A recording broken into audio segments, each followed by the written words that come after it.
दही से बना हुआ ये इतना लजीज पकोड़ा है। डेली ही आपके यहाँ अफ्तार में सब फरमाइश करेंगे इससे बनाने की। पकोड़े तो सभी को बहुत ज़्यादा पसंद होते हैं, पर ऐसा पकोड़ा आपने कभी बनाया है? बनाकर देखें, बुजुर्ग भी आपके हाथ चूम जाएंगे। इतना लजीज, इतना मज़ेदार है। अस्सलाम वालेकुम, मैं हूँ किरण और आप देख रहे हैं यूट्यूब चैनल किरण के खाने। आलू का इस तरीके से इस्तेमाल करें पकोड़ों में, फिर देखिएगा सब कितनी ज़्यादा तारीफ़ें करते हैं। बहुत मज़े, चटपटे, मज़ेदार से बनते हैं। 2 अदद हमने बड़े साइज़ के आलूओं को बॉईल कर लिया था। खूब अच्छी तरह आलूओं को बॉईल करना है आपने। छोटे हो तो 4-5 भी ले सकते हैं आप। इसमें 2 चम्मच दही, 1 लेमन का जूस डाल दें। साथ में थोड़ा सा हमने लेमन फूड कलर डाल दिया है, वो तो डाल लीजिएगा। इससे बस कलर ज़रा सा खूबसूरत सा हो जाता है, लुक भी अच्छी आती है। यहाँ पर इसमें आधा टीस्पून हमने नमक डाला है। नमक आप चक्कर कम ज़्यादा रख सकते हैं, यानी कि जितना आपकी फैमिली को नमक पसंद है, हमने थोड़ा कम ही रखा है इसमें। सारी चीज़ों को मिक्स करके रख लेंगे। उसके बाद एक अलहदा से बर्तन लेंगे जिसमें 1 कप हमने बेसन लिया है। 2 बड़े साइज़ के प्याज को इस तरह से मोटा मोटा ही कटिंग करना है आपने, ज़्यादा बारीक नहीं करना। साथ में धनिया, पुदीना और 3-4 हरी मिर्चों को बारीक काट लीजिएगा।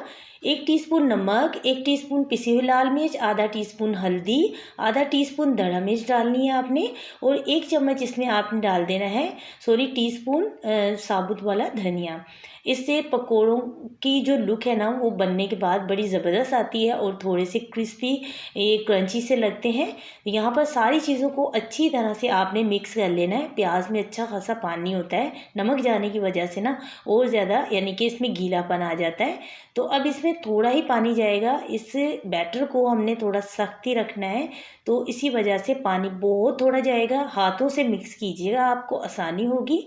इस तरह से थोड़ा थोड़ा पानी करके आपने इसे सिर्फ मिक्स करना है। बिल्कुल आटे की डो की तरह का बनाना है आपने इसे, ज़्यादा पतला नहीं करना, क्योंकि पानी से मिक्स करने के बाद थोड़ी देर छोड़ने के बाद ये थोड़ा और पतला हो जाएगा, क्योंकि प्याज में काफ़ी पानी होता है, उस वजह से ये बैटर पतला हो सकता है। तो स्टार्ट में आपने इसमें पानी बहुत कम रखना है।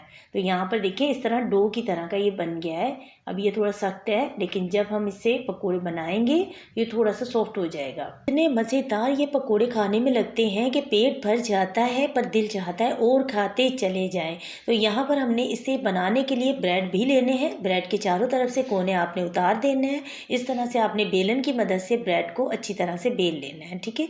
इस तरह बेलने से ना फिर आपको आसानी होगी और इसका पकोड़ा भी बड़ा ज़बरदस्त बनेगा।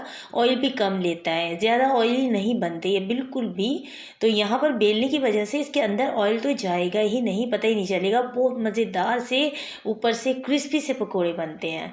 1-1 चम्मच आपने आलू का मसाला लगा लेना है। आप चाहे इस पर टमाटो केचप लगा सकते हैं, मेयोनीज़ भी लगा सकते हैं, या हरे धनिए की चटनी भी लगा सकते हैं।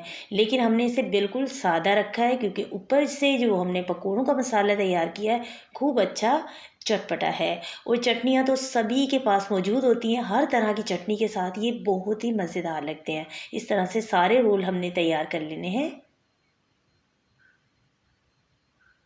ब्रेड के साथ ये जो पकोड़ा हमने तैयार किया है आज की रेसिपी में, ये इतना कोई मज़ेदार खाने में लगता है, ट्रस्ट मी, आप रोज़ ही इसे बनाना पसंद करेंगे। अब बेसन लेना है, इस तरह से इसके ऊपर लगा देना है। और ज़रा सा आपने पतली ही इसकी जो है ना, ऊपर से पतला पतला ही लगाना है। ज़्यादा आपने मोटी इसकी लेयर नहीं रखनी बेसन की, ताकि ये ऊपर से थोड़े क्रिस्पी बने। अभी फ़िलहाल तो हमने इसके ऊपर थोड़ा थोड़ा सा इस तरह से बेसन लिया है, और जब हम इसे हल्की सी शेप देंगे ना हाथों में लेकर इस तरह से, तो फिर हम इसे थोड़ा पतला कर देंगे। बस जस्ट इसे बेसन से थोड़ा हल्का हल्का कवर कर लेना है। ऊपर से ये जब पकोड़ों की तरह पकेगा तो बहुत ही अच्छा क्रिस्पी बनता है, अंदर से बिल्कुल मक्खन जैसा।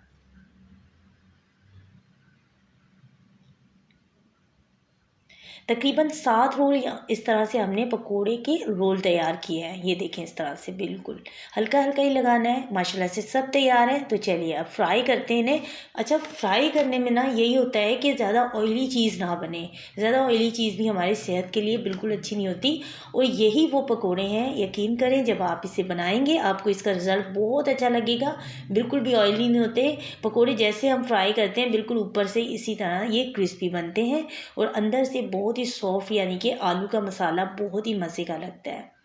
सारे एक ही मर्तबा में हमने हल्के से शैलो से फ्राई करने हैं। बस थोड़ा इसे टाइम देंगे, इसकी फिर से साइड चेंज करेंगे। इस तरह साइड चेंज करते हुए हल्के ऑयल में हम इन्हें फ्राई कर सकते हैं। हल्के ऑयल में बहुत अच्छी तरह से फ्राई हो जाते हैं। थोड़ा टाइम ज़्यादा दीजिएगा बस फ्राई करने में, और हल्की आंच पर फ्राई कीजिएगा ताकि खूब अच्छे क्रिस्पी बने। इफ्तार में अगर कुछ बने ना बने, पकोड़े तो लाजमी से दिल चाहता है सभी का बनाने को, और हर तरह के पकोड़े आपने ट्राई किए होंगे। इन पकोड़ों की रेसिपी को भी आपने लाजमी से ट्राई करना है। ये बहुत मज़ेदार पकोड़े बनते हैं, खाने के बाद वाकई में आप सबका दिल खुश होगा। वाकई में बहुत मज़े के लगते हैं। तो इसी तरह से आपने इनकी साइड को चेंज करते हुए चारों तरफ से एक तरह से ना इन्हें आपने अच्छी तरह से पका लेना है, ताकि खूब अच्छे, जितने अच्छे पके हुए होंगे उतने अच्छे ये क्रिस्पी बनेंगे। प्याज भी जब अच्छी तरह पकेगा तब भी ऊपर से जो है इस तरह से कलर आएगा और फिर क्रिस्पी बनेंगे, बहुत मज़े के लगते हैं।